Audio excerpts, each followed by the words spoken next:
So, ito yung brand new at saka ito yung sira na. So, makikita nyo yung clearance. So, ang layo, diba? Ito yung luma, angat na. Ito yung bago. Ayan. So, nakasara. Ito bukas na bukas. Kaya walang hangin pumapasok. So, yan po yung tinatawag na stepper motor para sa Error 11. So, yan ang papalitan. At dito yan matatagpuan. Yan dyan.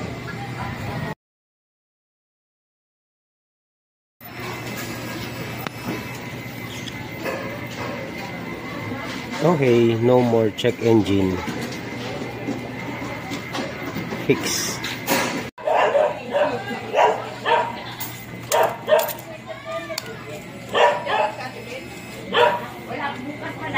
No more check engine.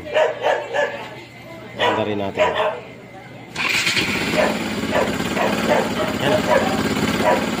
Yan. All goods.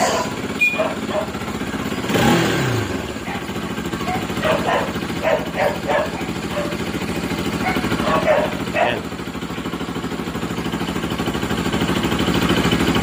Fix na.